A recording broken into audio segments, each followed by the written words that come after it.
નમસ્કાર પ્રિય વિદ્યાર્થી ભાઈઓ તથા બહેનો, હું ઘણા વખતથી મારા વિદ્યાર્થીઓ સાથે સંપર્કમાં રહું એ માટે પ્રયત્નશીલ છું. અગાઉ 2 વખત વિડીયો દ્વારા મેં આપનો સંપર્ક કર્યો છે. આજે ફરીથી હું આપનો સંપર્ક કરું છું. એનો મને ખૂબ આનંદ છે. આપ સૌ જાણો છો કે આજે આખું વિશ્વ કોરોનાની મહામારીમાં સપડાયું છે. પહેલું વિશ્વયુદ્ધ અને બીજા વિશ્વયુદ્ધ કરતાં પણ આ મહામારીનો વ્યાપ ખૂબ મોટો છે. પરંતુ સદભાગ્યે આપણા વડાપ્રધાન શ્રી અને આપણા મુખ્યમંત્રી શ્રીએ આ મહામારી માટે શરૂઆતથી જ કેટલાક કડક પગલાં લીધા, જેના કારણે આ મહામારી અન્ય દેશની સરખામણીમાં ભારતમાં ખૂબ જ નિયંત્રણમાં છે. જ્યારે લોકડાઉન જાહેર કરવામાં આવ્યું ત્યારે વિદ્યાર્થીઓ ઓચિંતી હોસ્ટેલ ખાલી કરવી પડી.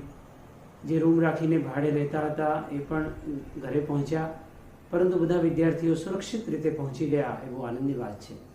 આપ આ લોકડાઉનના સમયનો આપના પરિવાર સાથે સારામાં સારી રીતે ઉપયોગ કરતા હશો. ઓનલાઈન ટીચિંગ પણ ચાલુ છે.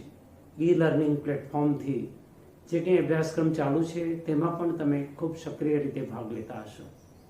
ઇન્ટરનેટની સુવિધાના કારણે તમારા મનગમતા વિષયો અને તમારા અભ્યાસક્રમને લગતા વિષયોની માહિતી પણ તમે મેળવતા હશો. હું પણ જીટીયુના તમામ અધિકારીઓ અને અધ્યાપકો સાથે ઓનલાઈન સંપર્કમાં છું. તમામ 4.5 લાખ વિદ્યાર્થીઓને પણ SMS દ્વારા સંપર્ક કરવામાં આવ્યો છે.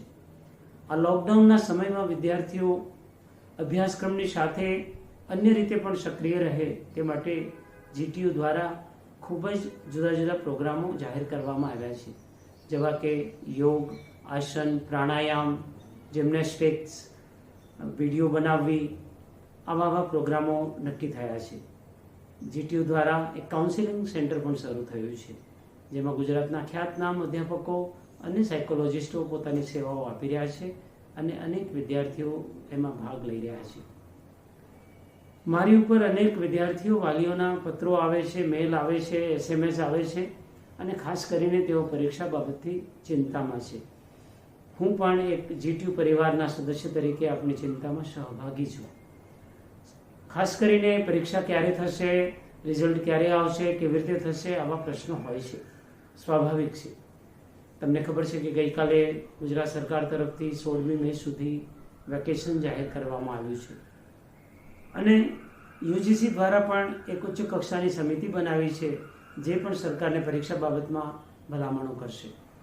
તો યુજીસીની સમિતિ દ્વારા થયેલી ભલામણો મુજબ અને સરકારશ્રીની સૂચના મુજબ પરીક્ષાઓ લેવામાં આવશે. પરંતુ વિદ્યાર્થીઓને તે માટે વાંચવાનો પૂરતો સમય આપવામાં આવશે. વેકેશનના સમય પછી આ પરીક્ષાઓ શરૂ થશે. એમાં પણ ખાસ કરીને જે છેલ્લા વર્ષના વિદ્યાર્થીઓ છે કે જેઓને વધુ અભ્યાસ માટે બહાર જવાનું છે, નોકરી માટે જવાનું છે, તેઓને વધારે ચિંતા છે કે અમારી પરીક્ષાઓ ક્યારે થશે, પરિણામ ક્યારે આવશે, વગેરે વગેરે.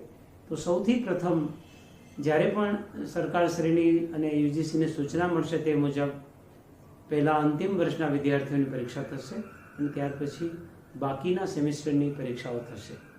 બસ અંતમાં ફરીથી હું એક જ વાત કરીશ કે આ કોરોનાની મહામારી માટેનો બેસ્ટ ઉપાય છે સોશિયલ ડિસ્ટન્સિંગ.